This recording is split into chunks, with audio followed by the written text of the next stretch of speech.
Bienvenidos amigos a un nuevo encuentro que me gusta tanto de las entrevistas y podcasts de Estudio Ciudadano.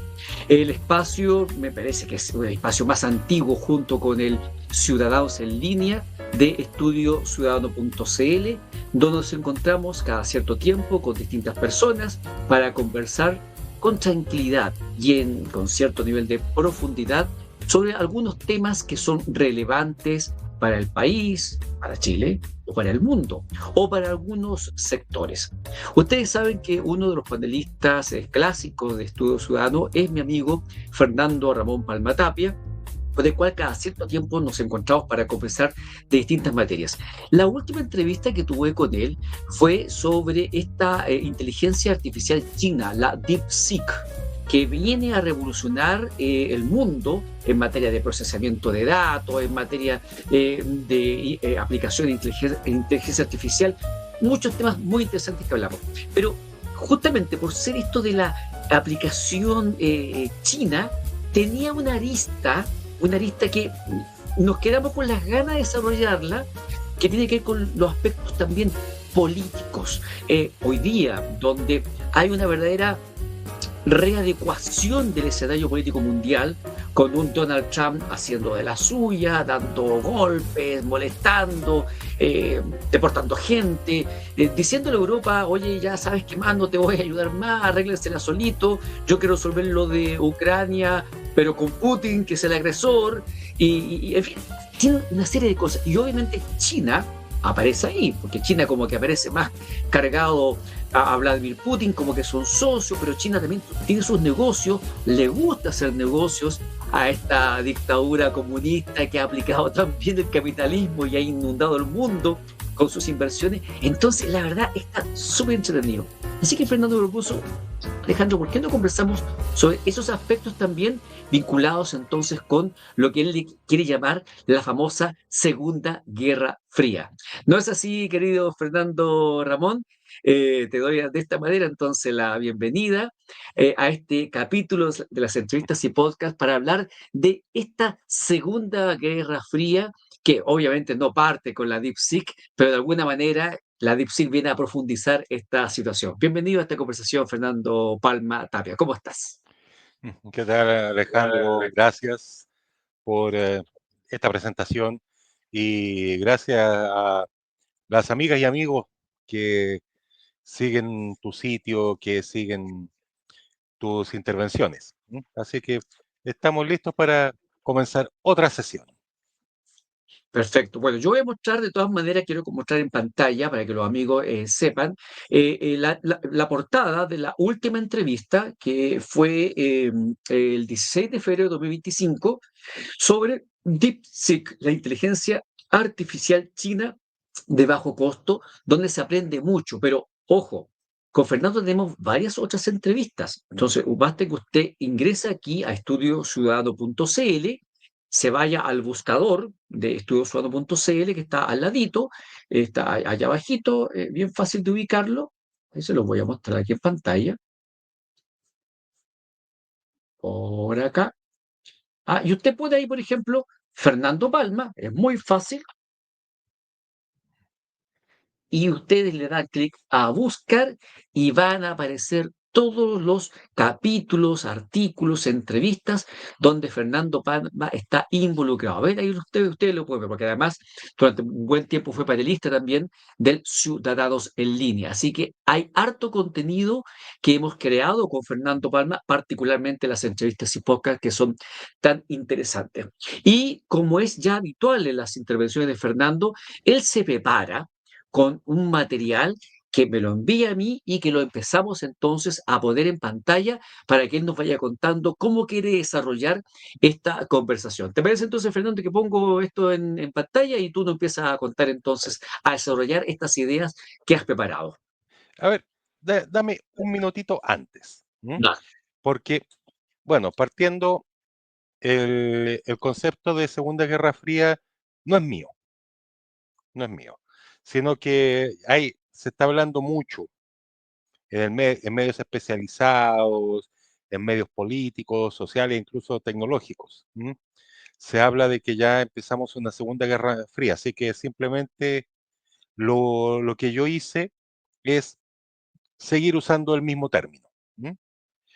Y como también otro recordatorio, ¿te acuerdas que alguna vez hablamos de los tiempos VUCA? Sí, lo recuerdo perfectamente. Sí, que el tiempo volátil, incierto, complejo y ambiguo. Eso significa VUCA en inglés. ¿M? ¿Te acuerdas de eso? ¿M? Sí, claro. Olvídalo. Ah, sí. Ah, sí, olvídalo. Ya, pasó. Y me gustaría que ahora sí presentaras a nuestras amigas y amigos, porque ahora vamos a hablar de los tiempos Bani. Ah, mira, o sea, cambiamos de los buca a los buddy. Recordémoslo, recordemos, para que la gente le quede un poco más claro, que eran los tiempos buca. Aquí rápidamente busqué una Que era definición en internet. volátil, incierto, complejo y ambiguo. ¿M? Esos son los A ver, tiempos VUCA, ¿ya? volátil Y ahora, significa que, decía, en una definición que acabo de encontrar, por ejemplo, en internet, Fernando, ujú, decía, por ejemplo, que lo volátil se refiere a que los cambios en el mundo son continuos y siempre a gran escala, afectando a todos los ámbitos a la vez. Incierto, el presente es difícil de describir y el futuro no se puede determinar. ujú, Complejo, muchos factores interdependientes son tan desordenados que conducen al caos. Y ambiguo, ninguna situación puede comprenderse por completo, por lo que siempre hay cierta falta de claridad. Esto de VUCA viene de volatile, uncertain, complex y ambiguous, es una versión sí, en inglés, para que la gente entienda por claro, qué es VUCA porque es y en no inglés, VICA, que porque vendría eso siendo si fuera lo, incierto. lo desarrolló el ejército de Estados Unidos. Perfecto. Entonces, ¿Sí? los tiempos Eh, VUCA, fuera. olvídalo, olvídalo. Y ahora Y tenemos ahora vamos a entonces, empezar, ahora hablamos de los tiempos Bani. ya, ahí lo estamos poniendo en pantalla Y entonces. Bani, también viene del inglés, ¿m? Que es brittle o quebradizo, anxious o ansioso, non-linear, no lineal, incomprehensible, incomprensible, ¿ya?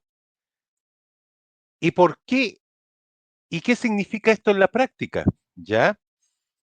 Y si pasamos a la que sigue, ¿m? Mi querido Alejandro, por favor, porque antes teníamos la complejidad. ah, Más o menos se habla de 1980, 1990.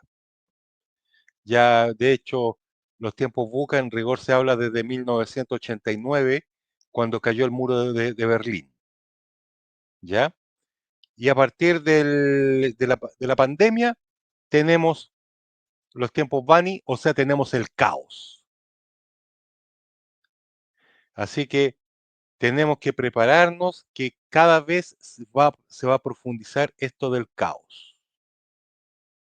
Así que bienvenidos a los tiempos Bani. Perfecto. Y me gustaría que pudieras avanzar un poco más. ¿Mm? Y como pueden ver, cambiaron los actores de esta Guerra Fría, que estuvimos bastantes años en un mundo unipolar, o sea, solamente había un dominante, que era Estados Unidos. Ahora tenemos dos dominantes, que son Estados Unidos y la China comunista, ¿ya? Como alguna vez dijimos, Estados Unidos es una potencia en decadencia, pero que no termina de morir. Y la China comunista es una potencia ascendente, pero que todavía no llega a la cumbre. ¿Mm? Tenemos lo que no termina de morir y lo que no termina de nacer. ¿Mm? Eso para reflejar los tiempos Bani que tenemos ahora. Y si podemos avanzar a la que sigue, por favor, Alejandro. Como ven, el concepto no es mío, sí, está en Wikipedia. ¿Mm? Y ahí se produce este desarrollo. De hecho, habla muchas cosas, mucho de lo que vamos a hablar en este rato está tomado de ese artículo. ¿Mm? Así que si podemos avanzar, por favor. Esta fecha es clave, el 11 de septiembre de 2001, porque como dicen muchos especialistas, muchos expertos, aquí comenzó la Segunda Guerra Fría, con el ataque a las Torres Gemelas. ¿Mm? ¿Por qué? ¿Por qué? Porque se rompió la supremacía de Estados Unidos. ¿Mm? Y significa que ya salió una entidad que podía rivalizar, que podía desafiar y golpear fuerte a Estados Unidos. Avancemos a la que sigue, por favor.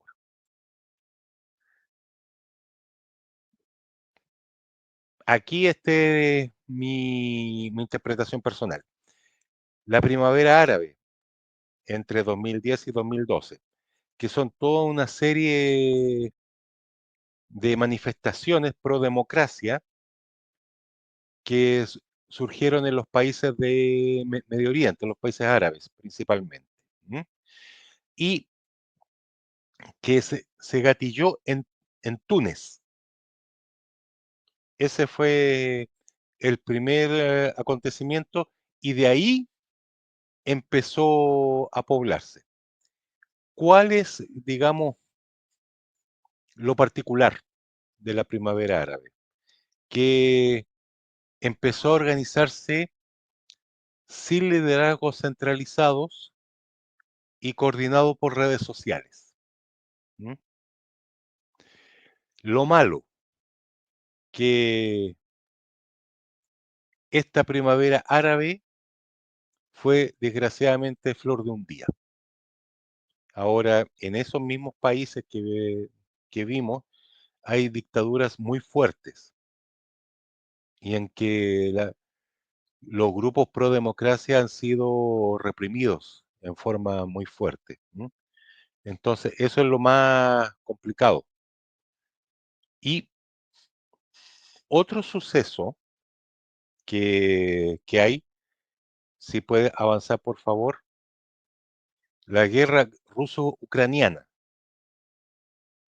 que no partió el 2022, partió el 2014. ¿Mm?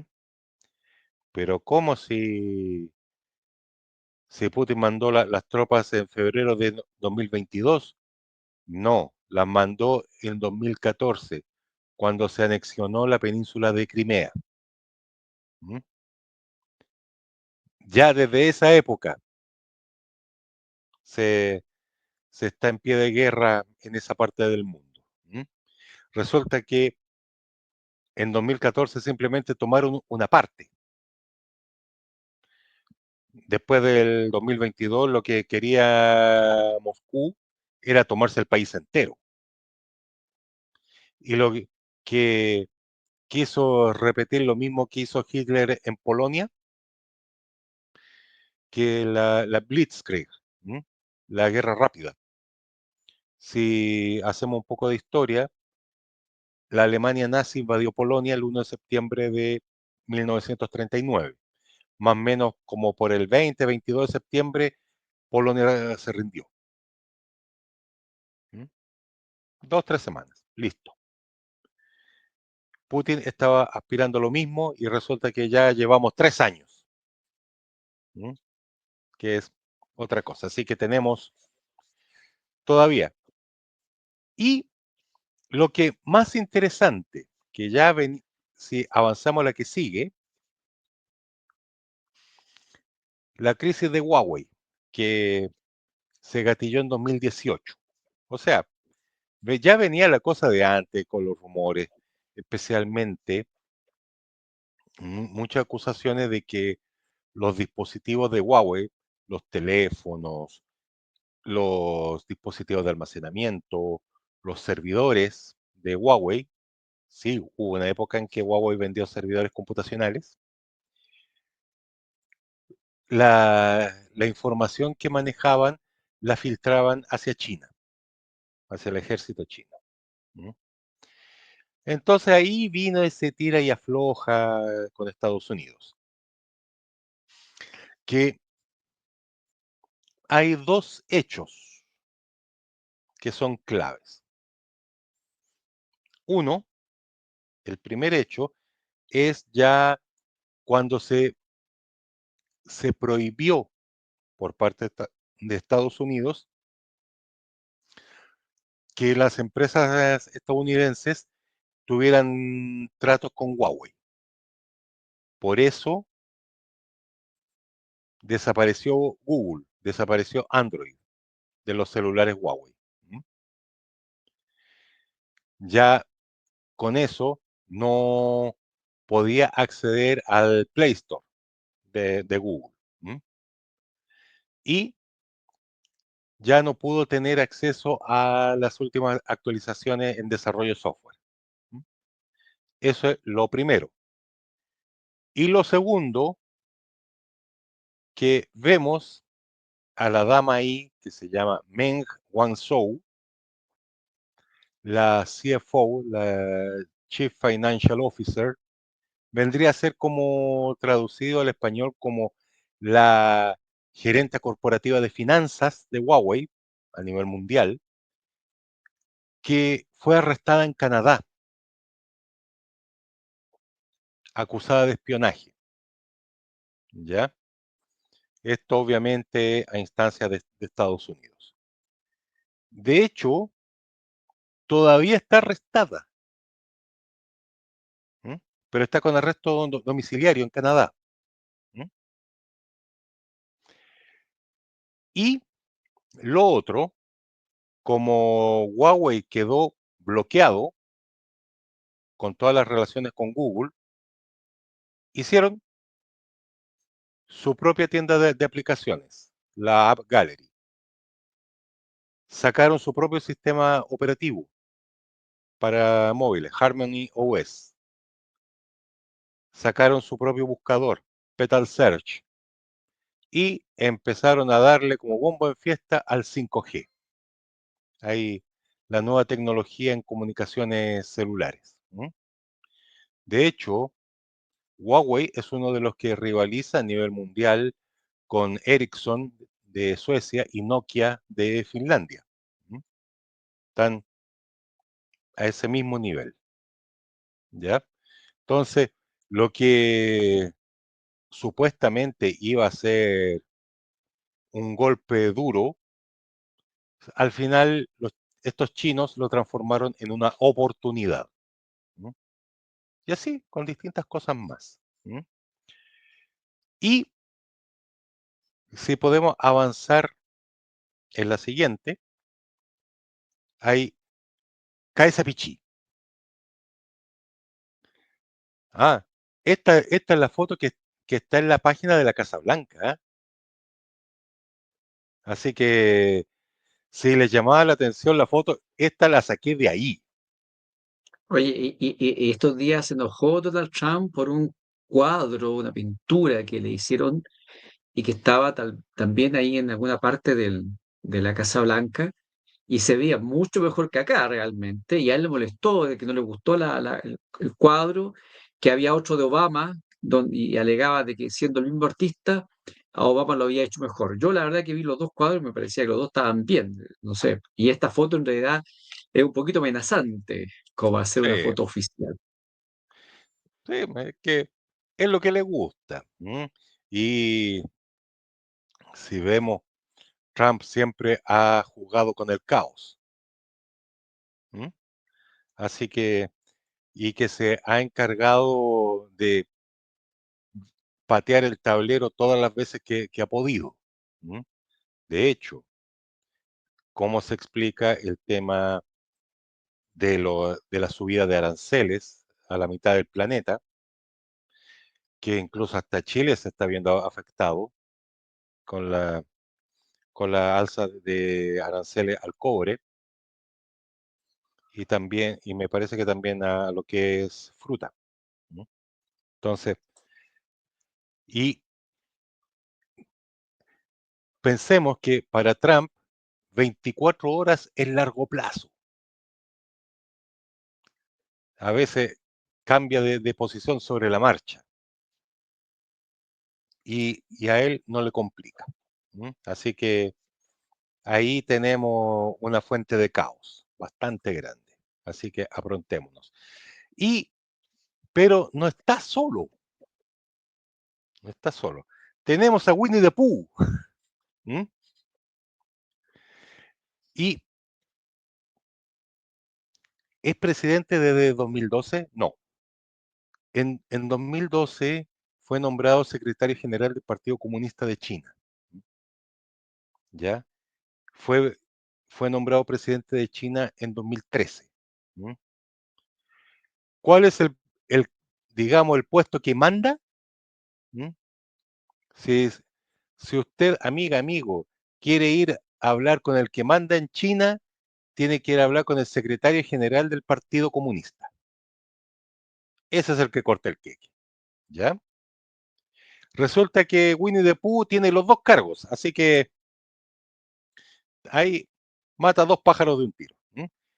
Y para reflejar el cambio de vista, el contraste, que se acuerdan que a Trump les comenté que para él 24 horas es un largo plazo. ¿m? Para Xi Jinping están pensando en el 2049. ¿m?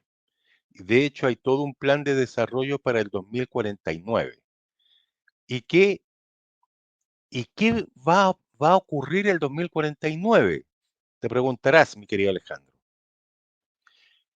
Ahí ellos van a celebrar el centenario de la República Popular China, cuando ya las fuerzas comunistas de Mao, de Mao Zedong, derrotaron a las fuerzas nacionalistas de Chiang Kai-shek, apoyadas por Estados Unidos, y tuvieron que arrancar desesperados y refugiarse en la isla de Taiwán. ¿Mm? Todo eso ocurrió en 1949, ¿ya? Entonces, ¿te fijas? Que los cambios, los contrastes en los puntos de vista, porque a, ¿a qué está aspirando Winnie the Pooh? Que China sea una potencia global. Si lo miramos bien, durante gran parte de su historia, China fue potencia. fue potencia. Sí, hubo una época en el siglo XV en que la armada china era la más grande del mundo y los barcos llegaron hasta África. Llegaron hasta África y la mitad del Pacífico. ¿Mm? También fue durante el siglo XVI-XVII, fue una potencia abierta al mundo. No en vano, Napoleón dijo que cuando China despierte el mundo va a temblar. ¿Mm? Y estamos hablando esto siglo XVIII. ¿Mm? Si la China decadente, así, digamos, que, que todo el mundo le ponía la pata encima, viene más o menos de 1830, 1840, ¿ya? Que en términos históricos es poco tiempo. Y, eh, y en términos de la historia de China, es un suspiro, considerando que tienen una historia documentada más o menos 4.000, 5.000 años. ¿Mm? Así es. Entonces, Querido por ahí Fernando, va. vamos a hacer una pequeña pausa, que es la pausa de rigor, mientras le cuento a los amigos que han llegado seguramente a la sintonía, de que estoy conversando con Fernando Palma Tapia, ingeniero en tecnología de la información, sobre los avatares del mundo actual y cómo los pensadores, los analistas, en fin, están diseñando o están interpretando lo que está pasando hoy día en el mundo y de qué manera los distintos liderazgos, que son variopintos, están de alguna manera esculpiendo el presente y el futuro, con un Estados Unidos con crisis, que hoy día tiene un liderazgo más fuerte, pero que es caótico, como ha dicho Fernando Palma, y con un gobierno, un sistema chino que claramente piensan siempre en el mediano y largo plazo y son pacientes, como chinos.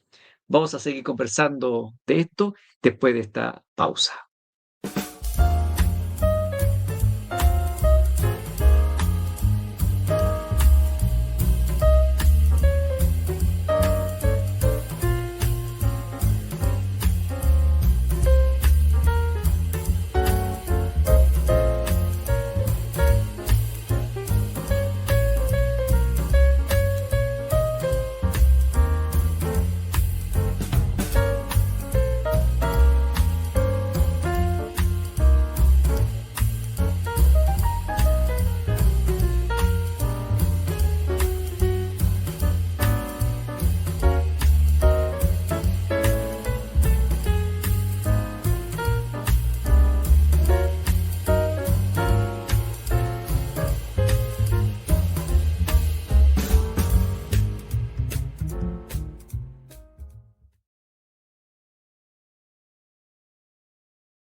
Ya estamos de vuelta entonces desde esta breve pausa, mostrándole también otros contenidos que tenemos en estudiosuedo.cl para continuar conversando con Fernando Palma Tapia, ingeniero en tecnología de la información, con el cual me junto cada cierto tiempo para ver a veces temas tecnológicos, de ciencia, en fin, y otras veces para hacer ciertos análisis vinculados con, en este caso, la política mundial, que se mezcla con la economía, que se mezcla con el poder armamentístico, con el uso también de la tecnología para obtener ventajas a veces en el mundo de la política. En fin, son varios temas que se van mezclando y que hacen entonces que estas conversaciones que sostengo cada cierto tiempo con Fernando Palma sean muy, muy entretenidas. Así que volvemos entonces a poner a Fernando en pantalla para que sigamos revisando este material, además que él prepara con mucho cuidado para cada una de estas conversaciones.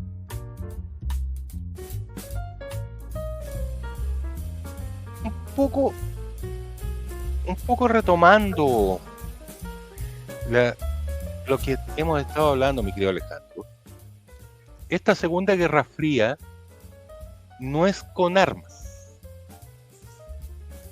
O sea, no, ustedes van a ver dos bandos que no se van a amenazar con misiles, con tanques, con sistemas de armamento, como fue en la Primera Guerra Fría entre Estados Unidos y la Unión Soviética.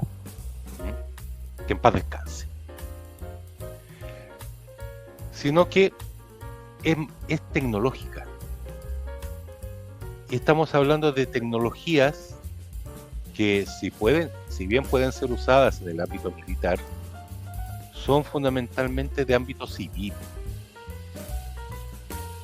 Como vemos en pantalla, tenemos una carrera, la carrera por la inteligencia artificial, que es la que estaba como más de moda, la que más suena en la prensa, ¿ya? En que tenemos por un lado, en el bando estadounidense, ChatGPT de OpenAI, Gemini de Google, Claude de Anthropic, que se lo compró Amazon, así que ahora es estadounidense también, y que hablamos de Llama, by Meta. Para los que no sepan, Meta es la empresa que es dueña de Facebook, de Instagram y de WhatsApp. Entonces también tienen sus modelos de inteligencia artificial y que lo han ido entrenando, los han ido perfeccionando, especialmente lo que es inteligencia artificial generativa. ¿Qué significa esto? Que a partir de datos que ya sabe, puede generar datos nuevos, contenidos nuevos. Eso es una inteligencia artificial generativa. Y tenemos la niña bonita, el Golden Boy, la revelación del año, DeepSeek, por el lado de China, que hace lo mismo que los otros, pero por el 10% del precio. Esa es no sé si recuerdan en el programa anterior que hablamos cómo se define que algo es disruptivo. Vamos a hacer un recordatorio. Decimos que una tecnología, una herramienta es disruptiva cuando hace algo 10 veces más rápido o su costo es 10 veces más barato. ¿Ya? Esos son los órdenes de magnitud. Ahí estamos hablando de disrupción. ¿Ya? Que eso es lo que llegó a ser DeepSeek en el ámbito de la inteligencia artificial. Y obviamente no es el único, sino que tenemos a Qwen, que también es modelo de inteligencia artificial generativa china, que en este caso el dueño es Alibaba. ¿Mm? Entonces, a raíz de esto vinieron todos los cuestionamientos. No sé si recuerda, Alejandro, que conversamos que el paradigma de fuerza bruta de los estadounidenses, o sea, tenemos que tener las GPU más poderosas, tenemos que tener las máquinas más grandes, tenemos que tener más y mejor, más y más grandes data centers. ¿Mm?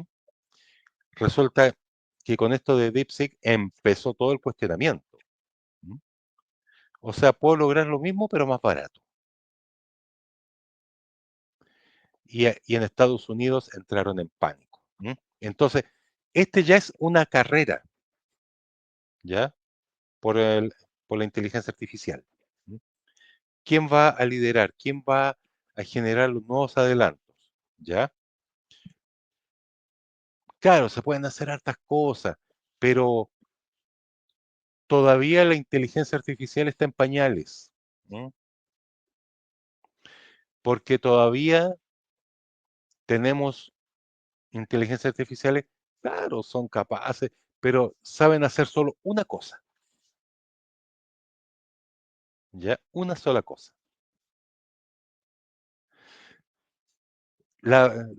Todavía la gran ventaja del ser humano que es versátil. Podemos hacer distintas cosas. Podemos meternos en distintas tareas, en distintos ámbitos. Y estos ámbitos no es uno u otro. O sea, lo voy a poner así bien burdo. eh, o, o soy experto en matemáticas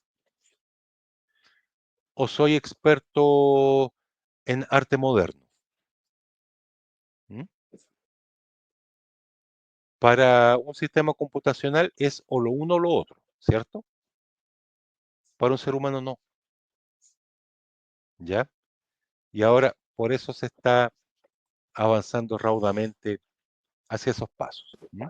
Y Fernando, antes de continuar, ¿tú has probado alguno de de estas inteligencias artificiales que estás mostrando? Porque, por ejemplo, el otro día a mí, o sea, de Google, se me ofreció el Gemini y lo instalé. Lo he usado un par de veces, pero lo que me pasa con ello es que pareciera que fuera solo un asistente virtual. No le encuentro que tenga mucho más utilidad. Entonces, no estoy seguro si cae dentro de esto de inteligencia artificial o algo más generativo, como lo que tú también mencionando. Tal vez estamos a nivel doméstico, tal vez con muy poca audacia en cuanto a la oferta que se le está haciendo a los usuarios. ¿Qué piensas tienes tú con el uso de alguno de de estas marcas que has mencionado? Bueno, a ver, eh, DeepSeek la he probado. ¿Mm? Ya he metido las manos y, digamos, aquí entran los gustos personales. No me satisfacen mucho los resultados que da DeepSeek. Ya. ¿Mm? De lo que he trabajado con ChatGPT, que he logrado más cosas, a mí el que me gusta es Claude, que me da respuestas más completas y alucina menos. Porque Ya. eso también hay que tener en cuenta, que puede tirarme una respuesta hiper florida, hiper detallada, hiper rimbombante, pero puede ser una mentira del porte de un buque. ¿Mm? Ya. ¿Que ¿Te acuerdas que hablábamos de de las alucinaciones? Ya. Ahora, Y pueden alucinar feo. ya. Lo que sí es que le he hecho unas preguntas, por ejemplo, a Gemini, y luego que me responde, le he preguntado nuevamente cuáles son las fuentes de la información que me está entregando. Y en eso ha tenido un comportamiento interesante, Mm. eh, que para mi gusto es un dato importante, porque ya ha ocurrido, por el caso del mundo del derecho, abogados que han buscado ayuda en en estas aplicaciones Y resulta que estas aplicaciones le han entregado datos de casos, jurisprudencia, por ejemplo, que ha resultado ser falsa, que ha resultado ser inventada, o que Mm, sencillamente no es como la aplicación o la inteligencia se la ha informado a este profesional. Y este profesional no ha chequeado tampoco y se ha metido en problemas. Estoy hablando de más de un caso que ha ocurrido a esta sí, altura. Entonces, por lo mismo, cuando le he hecho una pregunta en este caso a la aplicación Gemini o Gemini, le he repreguntado sobre las fuentes y las respuestas que me ha dado han sido bastante coherentes. Y eso me ha gustado, por lo menos. sí, no, de hecho tienen que ser capaces. Ahora, pensemos que Gemini es una IA de tipo general, ya no Ya, es especializada. quizás por eso me suena más como una especie de asistente virtual. Claro, ahora si busca, por lo menos de los que yo conozco, y de hecho existe una especializada para abogados que se llama Watson Legal, que es de IBM. De hecho, cuando se lanzó Watson Legal en España y, y resultó que la empezaron a probar los abogados españoles y entraron en pánico. ¿Por qué? Porque resulta que se habían tomado la molestia IBM de documentarla con todo el corpus legal español. Y por lo visto sale más fácil porque el sistema jurídico español, basado en derecho romano, es prácticamente lo mismo que hay aquí en Chile. Sí, O sea, absolutamente. funciona de Hay la misma una manera. tremenda coincidencia. Sí, sí, sí. Sí. Está Entonces, basado el derecho chileno en el español en gran medida. sí, entonces podemos ya hacernos la idea de cómo funciona. Resulta que, bueno, por lo menos hasta donde yo sé, no existe un Watson Legal para Chile, ¿m? Que tenga todo el corpus legal chileno. ¿M? Entonces, si alguien quisiera jugar con Watson Legal, bueno, primero es de pago. ¿M? Y segundo, las respuestas que pueda dar puede que no sean muy satisfactorias, por lo mismo, porque no tiene la legislación chilena. Claro. Pero para el conocedor igual puede ser de mucha utilidad conocer esa base de datos, esas explicaciones, para eventualmente aplicarlo en el caso chileno, porque además no solamente uno cuando hace estudios de caso, no solamente se preocupa de la legislación nacional, la jurisprudencia nacional o la doctrina nacional, sino que también muchas veces toma lo que es la información de extranjeros, casos parecidos, en fin, y muchas veces uno se basa en ese tipo de cosas cuando especialmente está en casos o juicios nuevos, donde tal vez la doctrina de la jurisprudencia no es muy extensa. Así que estoy pensando especialmente en derecho internacional, estoy pensando en una serie de cuestiones donde efectivamente sí hay un relacionamiento de la legislación de un país con otro. Así que igual, aunque no haya una versión chilena del Waxon Legal, para algunos profesionales, dependiendo del área en que trabajen, pues igual podría ser muy, muy útil. Y ya llegará entonces la versión de Waxon Legal Chile. Volvamos entonces a tu diapositiva, Fernando. Sí, avancemos a la que sigue, porque hay otra carrera, la electromovilidad, ¿m? Que aquí ya es tan espectacular como la de la inteligencia artificial.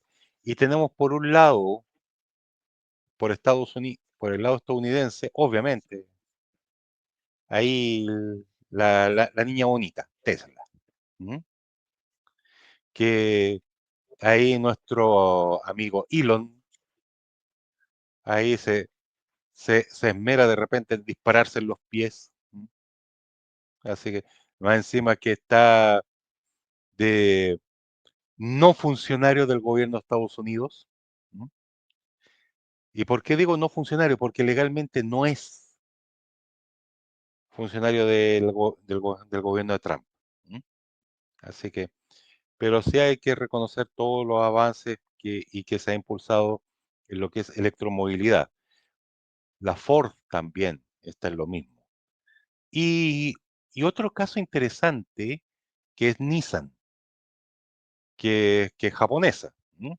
Pero alineada fuertemente con Estados Unidos. Entonces son los que están haciendo los desarrollos claves en electromovilidad. Pero también tenemos la versión china, ¿m? Que ahí el gran guaripola BYD. ¿M? Así que va campeando. Por el otro lado, MG, empresa china ex británica, ¿m? Sí, ex británica. Nació en Gran Bretaña, pero los chinos compraron la marca, ¿ya? La marca, todo lo que es patente, todo lo que es patrimonio, así que ahora es China. ¿M? Geely y Hack, que vienen un poco más abajo, pero BYD el que la lleva. Y, y nosotros podemos ver cómo cómo se enfrentan estos dos titanes en términos de países. Y aquí en Santiago, porque ya de Providencia para arriba, ya uno puede ver bastantes vehículos Tesla, ¿m? Aunque no lo crea, se ven bastantes. Y gran parte de la flota actual de Transantiago, que se llama Red ahora, eso, se llama Red, originalmente Transantiago, son buses eléctricos chinos, ¿m? Y funcionan bastante bien. ¿M? Sí. Yo he tomado estas micros, Oye, ¿no? acá, Y acá en bien Rancagua, cómodo, nada que decir. acá en Rancagua están circulando taxis colectivos, marca PJD, BID, BYD, eh, que además han sido financiados en parte siquiera por un programa estatal de renovación de taxis colectivos, que es un programa que existe hace muchos años. Este programa es una sí, subvención que entrega el Estado para el recambio de vehículos, pero ya creo que desde el año pasado esta subvención aumentó en su monto y está destinada al recambio por vehículos eléctricos. Y ya hay varios de esos modelos que son tipo, la verdad que no es el auto tradicional, es como estos tipo, estos vehículos familiares que hay, ¿cómo se los SUV, llaman? Los SUV, claro, yeah. exactamente. Tipo Suburban SUV, Vehicles, claro, SUV de hecho sí. se parece un poco hacia a la distancia. Uno ve uno de estos vehículos y piensa que es un furgón de carabineros, porque como son SUV, claro, son SUV y son blancos con verde. No sé en otras regiones.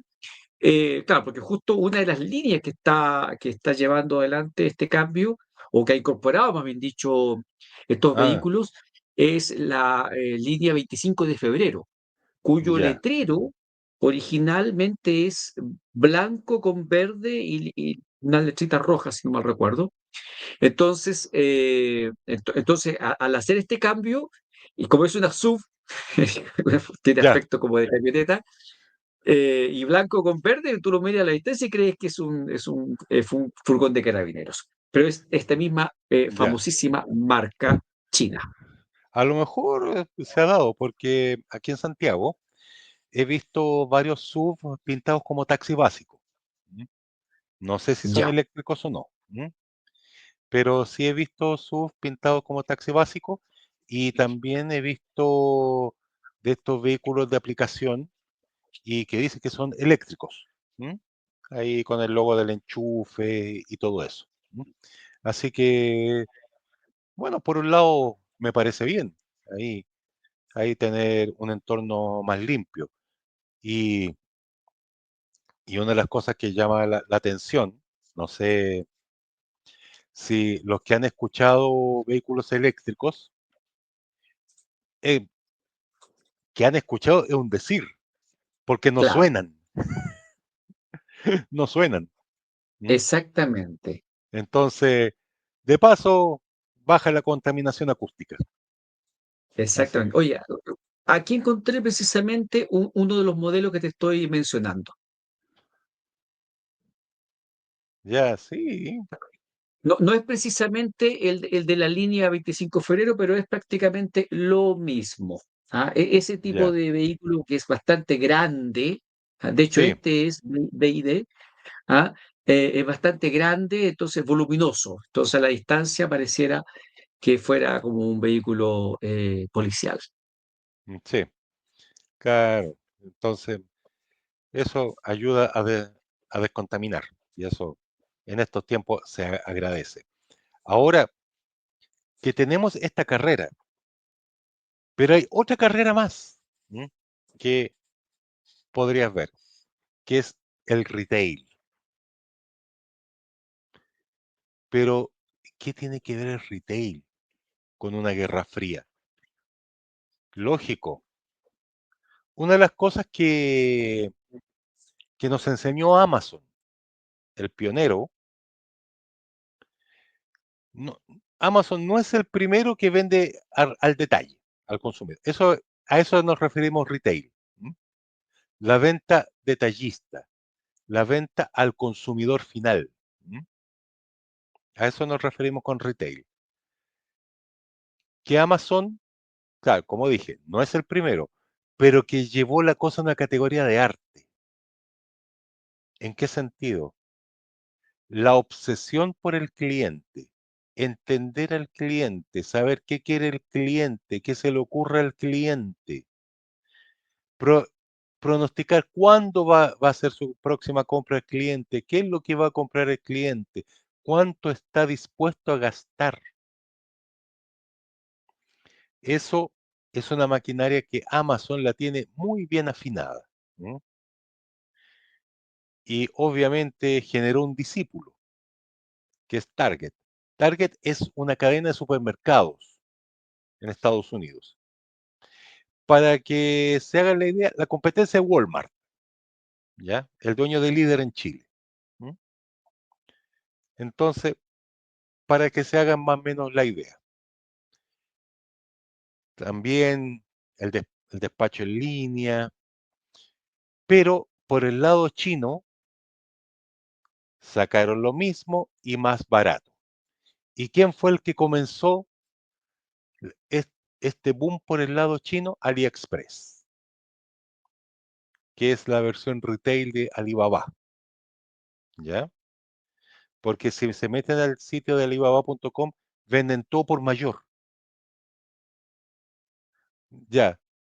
¿Le interesa esta cosa? Sí, ningún problema. Mínimo 50 unidades. ¿Mm?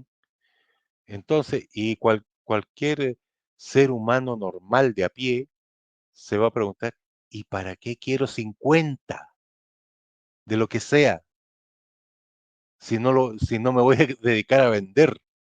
¿Mm? Entonces surgió AliExpress. Y como todo, todo vanguardista, todo líder, genera imitadores. ¿Y cuáles son los imitadores más famosos? Uno que es Shane y el otro que es Temu. ¿M?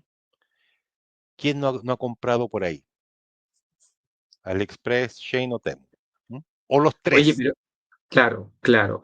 Yo creo que la gran mayoría de las personas ya ha tenido esa experiencia. Yo compré de AliExpress y dejé de comprar en AliExpress porque se echó a perder mucho lo que yo le llamaría el servicio postventa para resolver conflictos y cosas por el estilo. Y lo otro que noté que había mucho proveedor que derechamente te quería engañar. O sea, por Mm, ejemplo, tú le comprabas algo, pasaban los días y de pronto recibías un mensaje de este proveedor diciéndote que siempre muy amable, oye, lamentamos que no llegue tu producto, en fin, lo estamos resolviendo, va en camino, pero ¿sabes qué? Necesitamos que tú digas, por ejemplo, que ya lo has recibido, porque si no nos sancionan a nosotros y cosas así raras, y, y- pero no te preocupes que yo te voy a hacer llegar igual el producto. Y eso con el ánimo en realidad de engañarte, ¿no? Te iban a entregar el producto. Si tú le decías que sí, que acusabas que el producto había llegado, después no te lo entregaban. Y así varios casos. Yo al final no tuve problemas con ningún producto, pero sí tuve un par de conflictos con un par de proveedores que se demoraron mucho en Ujú, cumplir y que andaban con cosas raras. Entonces ya eso me generó una desconfianza del sistema. Esto fue hace bastante tiempo. ujú. Me parece que fue antes de la pandemia, y Ya, en la pandemia se puso peor todavía la ya. situación. Y luego Sí. ya, y con esa experiencia, no me he aventurado a comprar en Chain y en Temu. Un día entré a la página de Chain, andaba buscando algo y el buscador de Google me puso Chain y me metí. Y la verdad que encontré que la página era muy desordenada, muy caótica. eh, Cambiaba mucho las imágenes, yo quería mirar el detalle de un producto y me lo cambiaba, me ponía el otro producto. Entonces, la verdad que no me dio confianza un Mm, sitio que tiene ese tipo de elementos y he sabido también de muchos reclamos. mm, Por ejemplo, en el caso de Temu, de pronto aparecen productos extremadamente baratos, pero parece que no hay respeto por las garantías, las calidades difieren mucho respecto del mismo producto, pero de una marca conocida. Eso también yo creo que es un problema porque no se sostiene con el tiempo. Una persona podrá comprar una o dos veces y si no funciona, entonces no va a comprar nada. Es como extraño también lo que pasa un poco con bueno, esta empresa. en el caso de las empresas chinas, no nos olvidemos que están tan apoyadas, presionadas o aplastadas, o las tres cosas juntas, por el Partido Comunista Chino. ¿Mm? Así que bailan al ritmo del partido. Eso, ¿por qué? Te preguntarás, ¿por qué hago esta consideración? Porque, por ejemplo, si el partido dice a los trabajadores se les va a pagar, pongámosle, 10 centavos de dólar la hora, no más. Y son 10 centavos de dólar la hora, punto. Inde- Independiente de la calidad que salga, ¿m? Porque ya es orden partidaria. Y los dueños tienen que bailar al ritmo que les dé el partido. ¿M? Eso no nos olvidemos, ¿ya? Así que ahora respecto a las experiencias, con Shane, yo en lo personal he comprado, no he tenido problemas, pero, pero, a diferencia tuya, yo hacía todas mis compras por el móvil. Yo compraba desde el celular y ahí yo tenía una mejor experiencia. ¿M? Así que puede ser que Shane, el sitio esté orientado a un dispositivo móvil. ¿M? Y precisamente para desincentivar simplemente ignoran el canal, lo que se atiende a través de un PC, a través de un notebook. ¿M? Bueno, por lo menos el último dato que tengo, 2019, 2020, ¿sí? El último dato que recuerdo, por lo menos en Chile, el 70% del tráfico de Internet es a través de celulares. Sí, eso que Entonces, acabas de decir eso condiciona. es súper interesante lo que menciona Fernando, porque uno nota que dentro de las estrategias para estimular el consumo está este tipo de cosas vinculadas con que hoy día el teléfono móvil es la gran llave que abre Ujú, mil puertas. Entonces las empresas se preocupan más, se encargan de que las aplicaciones, que son estos programitas que uno descarga, en fin, eh, sean lo más fáciles de usar en el dispositivo. O sea, por ujú, ejemplo, si yo voy a salir y necesito un vehículo, un Uber, un Didi o Cabify, que son las empresas, es evidente que no va a estar pidiendo el vehículo desde la computadora, porque lo más probable es que yo me pare en una esquina, en un lugar, y empieza a llamar el vehículo, y el vehículo y la aplicación a través del GPS va a dar mi ubicación al transportista, y se va a pactar automáticamente un punto de recogida. Por lo tanto, esa aplicación necesariamente, estoy hablando de la aplicación de transporte, necesariamente tiene que ser una aplicación que opere en el teléfono móvil. Ujú. Pero hay otras que no necesariamente requieren que sean utilizadas en el teléfono móvil. Por ejemplo, esta misma de compra que hemos mencionado, o por ejemplo, si quiero pedir una pizza, yo podría pedir una pizza perfectamente desde la computadora, estoy en mi casa y espero que llegue ahí. Pero, claro, hay un interés de parte de las empresas en facilitar el acceso a sus productos y servicios a través del móvil, porque el móvil está a la mano. Y el Sí, móvil es una tentación enorme de hacerle clic, clic, clic y que rápidamente todo ocurra. claro. Estas son las Ah, nuevas técnicas de venta. pero hay otra cosa más que no se contrapone con lo que dice Alejandro y que surgió con la pandemia. Se dieron cuenta que hay muchos hogares en los cuales no hay PC, no hay un computador, no hay un notebook, pero sí hay un móvil, ¿ya? Efectivamente, Entonces, eso es algo que yo también he se, notado, Fernando. también se busca, se canaliza todo a través del móvil. ¿Y cómo surgió eso? Cuando se empezó con las clases en línea, ¿ya? Y ahí se toparon que los alumnos no tenían computador en la casa, sino que tenían solamente un móvil, gama media, algunos incluso gama alta, pero ¿para qué lo usaban? Para ver video en redes sociales. Así que, y ahí se toparon con otro lío. Pero a todos estos líos hay otra carrera más en esta Guerra Fría, ¿m? Que, si le puede dar clic, por favor, la carrera por la computación cuántica. Eso es un salto. ¡Tachán! Ahora, ¿de qué estamos hablando? ¿M?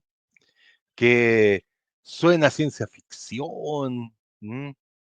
Suena como película de la Guerra de las Galaxias, o algo así, muy futurista. ¿M? Cuando hablamos de, vamos a hacer una pequeña explicación, muy básica, muy somera, que si me escucha un especialista va a querer asesinarme, ahí, porque hay cosas que no voy a tocar, ¿m? Porque quiero asegurarme que el concepto general se entienda, ¿ya? Dentro de los computadores, cuando guardamos información, almacenamos información, procesamos información, mostramos información, no son datos los que estamos manejando, sino que esos datos están guardados en lo que se llama bit, ¿ya? ¿Y qué es un bit? ¿Mm? Para ponerlo sencillo, un cero o un uno. ¿Mm? Si tenemos los datos que tenemos en nuestros equipos o incluso en los celulares, también aplica lo mismo, los celulares que usamos, son combinaciones de ceros y unos, ¿m? Que nos permiten, en el fondo, tener WhatsApp, tener Facebook, de guardar nuestras fotos, tomar nuestras fotos, transmitir datos de un extremo a otro, leer un correo electrónico, leer una página web. Todo eso son ceros y unos que hay por detrás, ¿ya? En la computación normal, la que todos usamos, la que todos conocemos normalmente, tenemos o es cero o es uno, ¿ya? En la computación cuántica tenemos cero y uno. un bit puede ser 0 y 1, las dos cosas al mismo tiempo. ¿Ya? Entonces, con esto se me abren las posibilidades de cómputo. Puedo calcular más cosas, puedo almacenar más cosas, puedo procesar más cosas más rápido. ¿M? Y más preciso. No sé si me está siguiendo más o menos la idea. O sea, yo te sigo bastante, Fernando, porque yo leo habitualmente estas cosas. Ahora, Mm, sé que es difícil para las personas corrientes que no están habituadas a esto entenderlo, porque cuando tú me dijiste, cuando dices que en la computación tradicional es cero o uno, pero en la cuántica es cero y uno. Bueno, yo inmediatamente pensé en el gato de Schrödinger, que es este famoso experimento donde el gato puede estar vivo, puede estar muerto a la vez, y eso se define solamente cuando se abre la caja, que es un entretenidísimo experimento cuántico sí, que se ha explicado mil veces. Entonces, sí. yo lo entiendo inmediatamente porque ya estoy habituado a este tipo de Mm, temas sin ser un sí, especialista para nada, porque no es mi área, pero claro que es complicado y por eso que es importante este tipo de conversaciones, Fernando, y la gente que nos está escuchando, que nos ve, sí, preste atención, porque esto que parece magia, que es algo extraordinario, está pasando ahora. ¿Ah? Y está entrando al mundo de la tecnología con estos aparatos que todos utilizamos, y yo estoy totalmente de acuerdo contigo de que como tanto que avanzaba también la tecnología en computación, en comunicación, que lo que tenemos ahora en nuestras manos, estos equipos que tenemos ahora, son extraordinarios. Y si sigue avanzando la computación y tecnología con este tipo de experimentación como es la computación cuántica, quizás a qué cosas vamos a llegar. de hecho, Doc, voy a abrir el primer paréntesis. El gato de Schrödinger es un juego de posibilidades. ¿M? ¿Ya? Porque el gato podría estar vivo como podría estar muerto. ¿M? Y eso únicamente tú lo sabes abriendo la caja. ¿M? En el caso de computación cuántica, que está basada en la física cuántica, que es la física del nivel del átomo, es una situación real. ¿M? Y el gato de Schrödinger es un Gedankenexperiment, un experimento mental en alemán. O sea, nunca se ocupó un gato. ¿M? Cierro el primer paréntesis. Abro el segundo paréntesis. La, para que se hagan la idea, esto, esto equivale a todos los computadores que usó la NASA para mandar el Apolo 11 a la Luna, que eran, que si vemos películas que recrean esa época, son salas y salas de unos roperos de 3 cuerpos enormes que tú te metías y si no estuvieran con aire acondicionado te cocinabas vivo. ¿M? Todo ese poder de cómputo, todo ese poder de almacenamiento ahora lo tenemos en la mano. Así que para que vean cómo ha avanzado la tecnología, en cuánto tiempo, en 56 años, 55, 56 años. Cierro ese segundo paréntesis y mostremos quiénes están. Disculpa, Fernando, a propósito de lo que estaba hablando, aquí te puedo mostrar, por ejemplo, una imagen. Me imagino que tú te debes esta imagen ser un poquito familiar. Corresponde a la computadora ENIAC. Mm, eso es Tú ENIAC. sabes mejor que yo que este viene siendo uno de los primeros grandes computadores y que procesaban muy poco para el tremendo tamaño que tenían. Y para que la gente se haga una idea de cuánto se ha desarrollado esta rama de la ciencia y de la tecnología en solo algunas décadas. Y como dato, cuando echaban a andar ENIAC se cortaba la luz en el barrio. Claro. Y además, porque por el consumo de energía. Y además quemaba una cantidad de tubos espectacular. Creo que había que estar cambiando no sé cuántos tubos por minuto, porque además Sí, no existían los transistores, no existían los chips y todas las cosas que existen hoy en día. ujú, claro. Entonces, eso también como dato histórico, ¿m?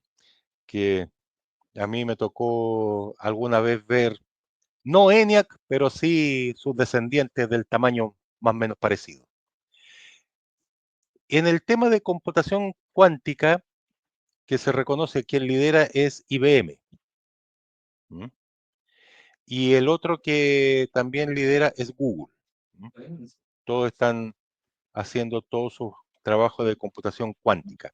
¿Cuál es el problema? Que todavía es muy caro. ¿M?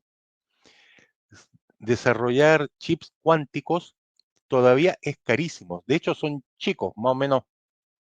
Hay una foto, más o menos un, un chip de más o menos 3 por 3 centímetros. ¿M? Y resulta que ese chip equivale a un data center completo.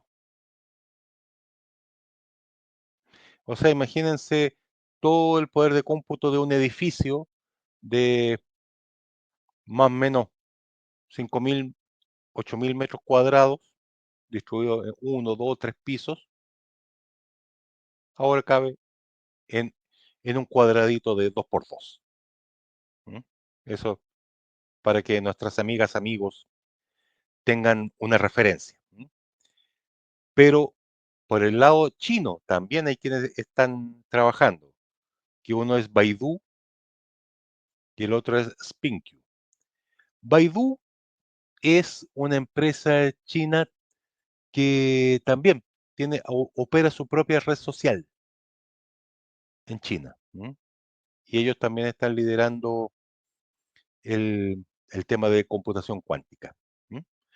Entonces, como ven, ¿y por qué es importante esto? ¿M? Porque ya se han hecho los cálculos en el ámbito de la ciberseguridad,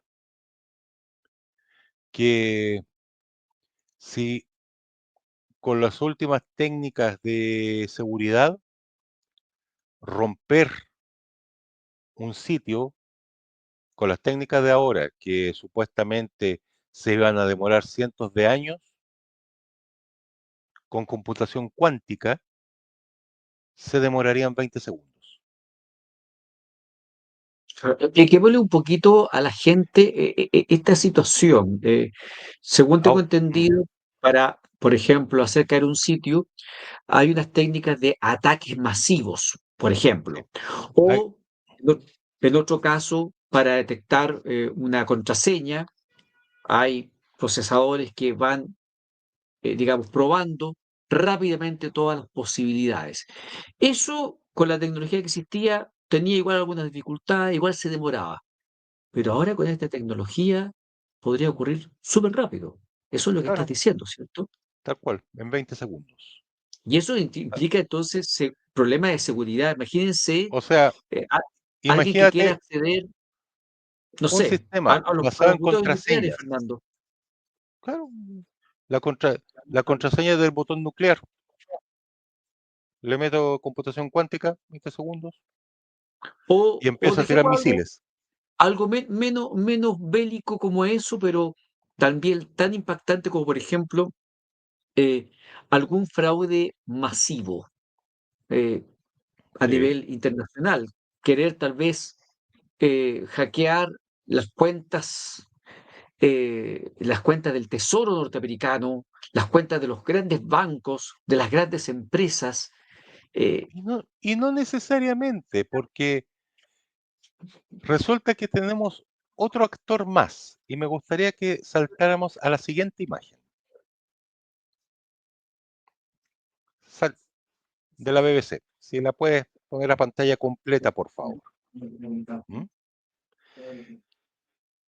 ¿Qué significa esto? ¿Mm? Resulta que hay una empresa de inversión que se llama Bybit. ¿Mm? que hace inversión en criptomonedas, ¿ya? Y resulta que ciberdelincuentes norcoreanos, bueno, no son ciberdelincuentes. Hay una división del ejército norcoreano que hace estas cosas. ¿Mm? Hay un documental de la Deutsche Welle que está en español, muy bueno, y lo explica con harto detalle. ¿Mm? Y cometió el robo de 1.500 millones de dólares. Ese 1,5 billones son en términos anglosajón. El billón de los anglosajones es un 1 y 9 ceros. El billón de nosotros los latinos es un 1 seguido de 12 ceros. ¿No? Por eso hablo de 1.500 billones. Entonces, y que se hicieron humo. Así de simple.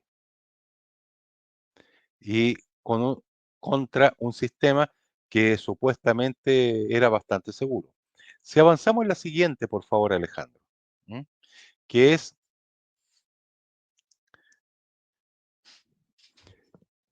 si puedes agrandar, por favor, cómo fue, así fue el mayor robo de criptomonedas en la historia, que lo hizo el ejército de Corea del Norte.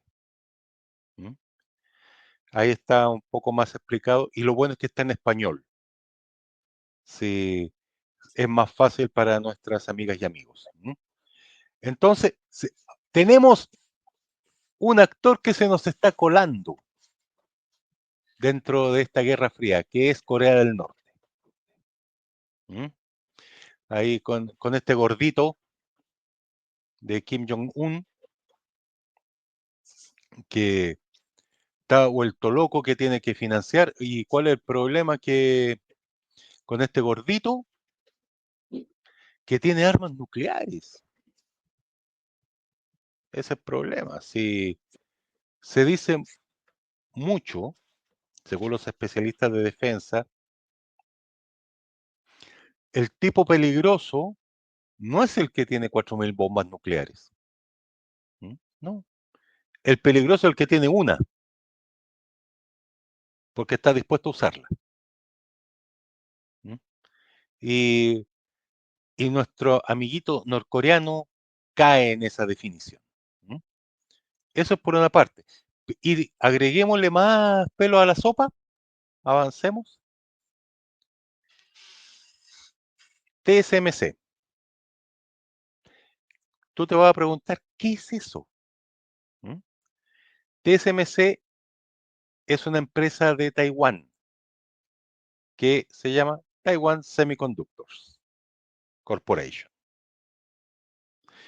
Es el mayor fabricante de chips, de procesadores, de GPU, de, de memorias RAM, de chips para uso específico. Es el fabricante más grande del mundo, que está en Taiwán.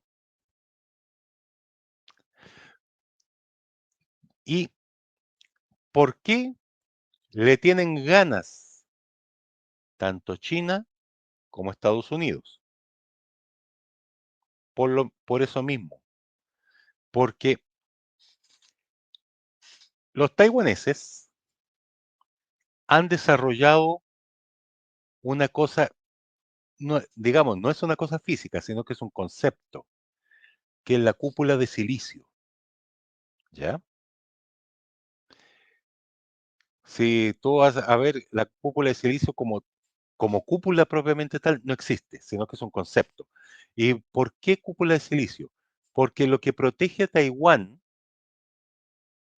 es que tienen todas las empresas top de semiconductores, de, de memorias, de procesadores, de GPU, de chip y todo eso. ¿Y por qué de silicio? Porque se hacen en base a este elemento que se llama silicio. ¿Mm? ¿Y dónde está el silicio? En la tierra, en el suelo, en la arena. Eso es silicio. ¿Mm? De hecho,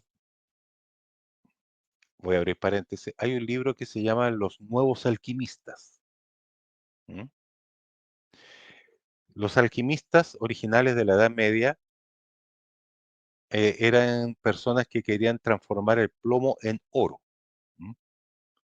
Nunca lo lograron, pero todo lo que aprendieron permitió a cimentar lo que hoy conocemos como la química, ¿ya?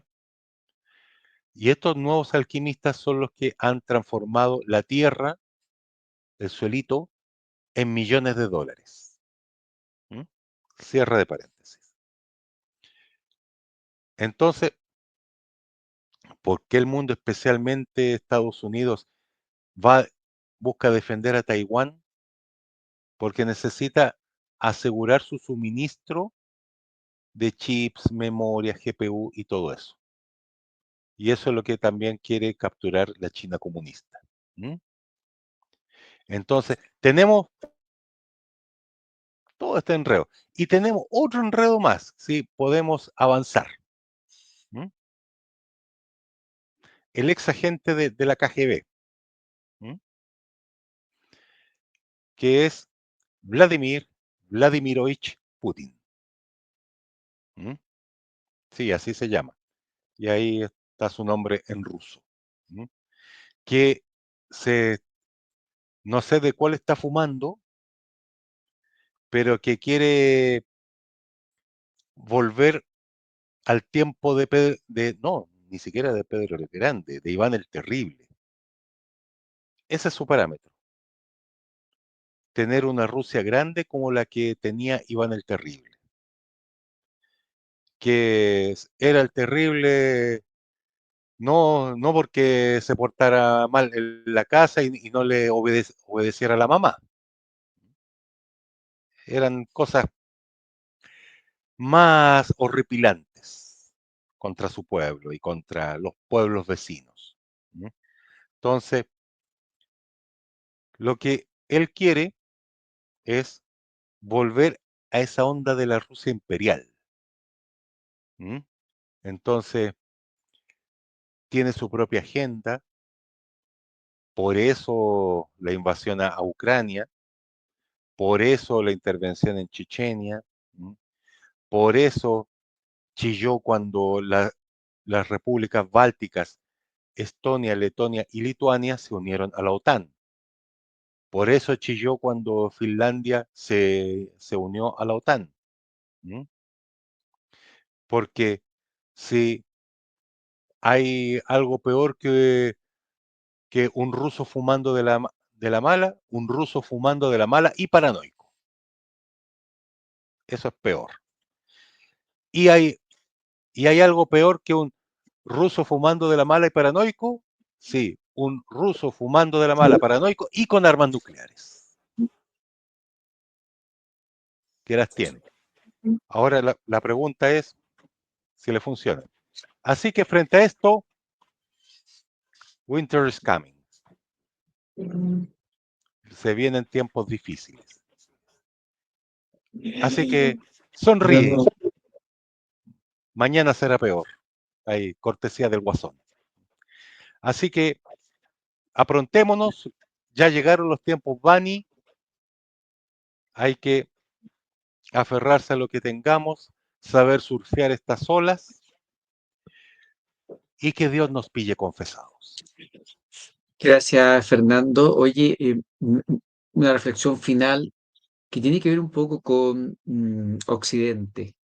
Y es que, si tú te fijas, cuestión que no es tan difícil darse cuenta, China, Rusia, en este caso, y otros países por ahí, pero estos son los importantes, tienen sistemas poco democráticos, por decirlo así, o nada democráticos.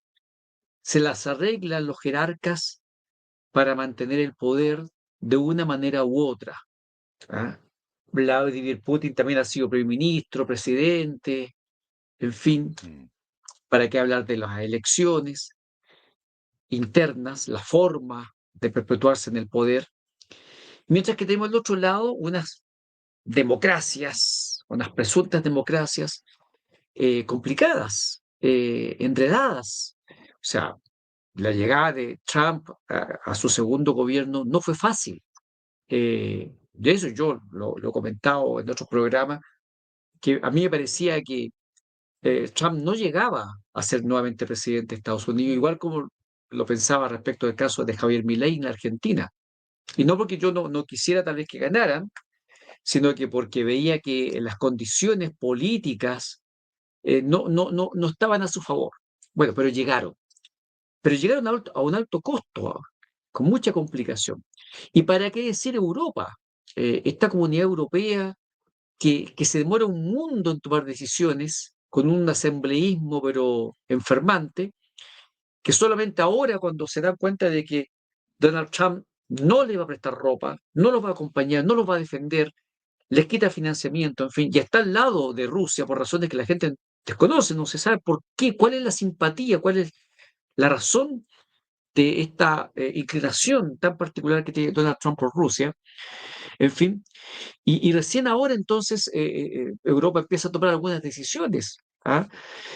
Alemania particularmente, que ha sido también uno de los países que se ha ido debilitando en ciertos aspectos, en su industria, la industria automotriz, por ejemplo, estos cambios un poquito acelerados hacia las energías verdes que lo han puesto en una posición débil, frente, por ejemplo, a una Rusia que es el principal proveedor de gas de la Unión Europea. Entonces, está complicada la cosa realmente, Fernando, para las democracias occidentales, ¿o no?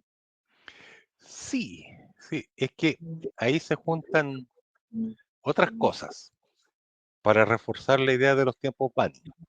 ¿Mm? Porque, por ejemplo, yo creo que tú recordarás cuando era parte de los Ciudadanos en Línea, yo era el único que decía que Milei ganaba, ¿te acuerdas? ¿Y, y por qué ganó? Porque existía una sensación de bronca. ¿Mm? Contra, digamos, voy a ocupar las mismas palabras de Milei, la casta dominante, tanto de derecha como de izquierda. ¿Mm? Entonces quedó la idea que esa casta buscaba arreglarse ella misma y al pueblo que lo parta un rayo. Entonces, por eso ganó Milei en Argentina. ¿Por qué ganó Trump en Estados Unidos? Porque empezó el discurso de que iba a hacer volver a Estados Unidos a su época dorada, que fueron los años 50, cuando es cuestión que veamos, o sea, un tipo con, incluso que no había terminado la secundaria, tenía auto, casa, perro, de repente salía de vacaciones, tenía a los hijos, vivía bien, tenía su asadito de fin de semana. ¿Mm? Entonces, que todo eso que la gente lo fue perdiendo y llega un discurso en que esto te lo voy a devolver, Claro. ¿ya? Entonces, se juntó el divorcio de las élites políticas con el pueblo. Y yo hablo de las élites de izquierda, derecha, arriba, abajo, adentro, afuera, todas. Todas caen en lo mismo. ¿Mm? Entonces, eso ha ido contribuyendo, en el caso especialmente América. ¿Mm? En el caso europeo, agreguémosle el tema de inmigración. Y ojo, no inmigración descontrolada, sino que inmigración no integrada. ¿Mm? Porque los inmigrantes eligen no integrarse. ¿Mm? Que, por ejemplo, en América en general, en los distintos países, claro, tenemos distintos barrios, por ejemplo, incluso aquí. Vamos a hablar del mismo Santiago, Patronato, barrio entre árabe y coreano ahora. Claro. Meix era el barrio indio, ¿m? No sé si sabías. Avenida Mata era el barrio judío. ¿M? pero que igual la gente iba, ¿ya? Y se, y se daba vuelta, y la gente de esas comunidades se relacionaba con el resto de la gente del país y buscaba integrarse de una forma u otra. ¿Mm? Que eso en la Europa a partir de los años 70 desapareció. Se mantienen con la idea de gueto. Y lo peor, el gueto, eligen vivir como gueto. ¿Mm? Los distintos, especialmente los inmigrantes de esa época, que básicamente los inmigrantes árabes. Lo que no se ve con los inmigrantes turcos. Por ejemplo, los inmigrantes turcos en Alemania. Sí, hubo un tiempo en que el mejor jugador de la selección alemana de fútbol no era alemán, era un turco. ¿Mm? Mesut Özil, ¿mm? Por ejemplo. Y, y- Sí, mira, y hay varios otros ejemplos repartidos por Europa en materia de jugadores. claro, tiene eso. Si miraste, por ejemplo, la, la selección francesa campeona del mundo 2018, apellidos franceses no había muchos, ¿m? Que eso lograron integrarse, pero que después se ha ido rompiendo. Entonces se van juntando distintas cosas. ¿M? Ahora, agrega el problema en Europa que se, se cerraron únicamente a una fuente de energía, el gas ruso, porque era baratísimo, y una sola industria, el automóvil, en el caso de Alemania. Les cambiaron las condiciones, sonaron. Eso pasa cuando pones todos los huevos en una sola canasta. Te impide hacer los cambios que sean necesarios para poder reaccionar frente a estos escenarios. Ahora, ¿qué viene? Pues mira, el escenario está abierto, puede ser cualquier cosa. El problema, especialmente en América en general, que estamos entrando a lo que se llama una deriva autoritaria, ¿m? Que no sé si en todos los países se habla que queremos mano fuerte, que vuelva el orden y todo eso, ¿m? Pero resulta, y ha quedado demostrado en más de un caso, que cuando llega esa mano dura, llega el orden, corre sangre, y lo peor de todo es que corre sangre inocente. Eso es Bueno, lo peor. no muy distinto a lo que está pasando ahora. Hay desorden y también corre sangre inocente. Así que, bueno, vamos a ver de qué manera se discurren todas estas historias, estos procesos que Fernando nos ha querido en parte, porque esto es muy complejo. Él ha hecho el Sí, esfuerzo, indudablemente, por contarnos un poco estos aspectos de esta Segunda Guerra Fría que discurren por los caminos de la tecnología, la competencia, por ejemplo, de la industria de los automóviles, que es una tremenda competencia. Ahí olvidé decir que a propósito de la participación de Elon Musk en el gobierno norteamericano, también ha tenido algunos costos, como por ejemplo un boicot a sus vehículos que son rayados, son golpeados, incendiados, en fin, y ha tenido hartos problemas por ese lado. Y todo lo que está ocurriendo también con el mundo de las tecnologías, la computación, la inteligencia artificial, que es extremadamente fascinante, y cómo eso también tiene impacto en la economía, en la política, y obviamente son unos tentáculos que a veces uno no sabe a dónde van a llegar. Y por eso es que cada cierta cantidad de tiempo nos juntamos con Fernando para conversar de este tipo de materias y tenemos también nuestro espacio habitual de conversación sobre la contingencia nacional e internacional, que es el Ciudadanos en Línea, que ya va en su sexta temporada y que ustedes pueden ver hoy día en la sección Producciones de estudio ciudadano.cl y en la sección Entrevistas y Podcast también, las entrevistas que cada cierto tiempo tengo con Fernando Ramón Palmatapia, ingeniero en tecnologías de la información. Muchas gracias, Fernando, por todos estos antecedentes que nos entregas, por tus reflexiones y por el material que he preparado y que queda esto, lo bonito como se dice, queda para la posteridad.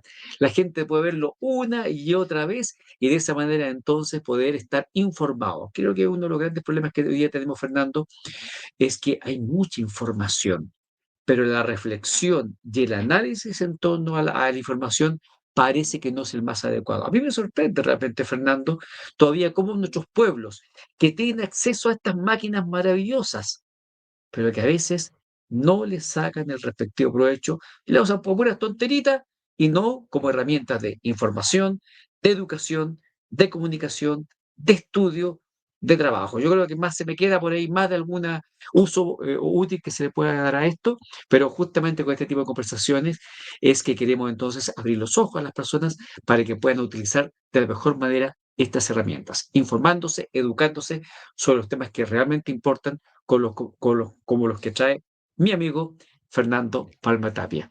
Muchas gracias, Fernando, por esta grata conversación y a ustedes, amigos, como siempre, los dejo invitados a mantenerse en contacto con estudiosuado.cl, un medio que realmente está preocupado de los problemas reales de la gente y que trata siempre de estar aportando y anticipándose a los fenómenos, de tal manera que estemos mejor preparados, especialmente en la toma de decisiones en un año electoral. Así que vamos a ver, sería interesante, ¿eh? Podríamos hacer un trabajito por ahí, Fernando, revisando, por ejemplo, cuáles son las propuestas de los candidatos, de cualquier sector, pero en este tipo de temas, en tecnología, en ciencias.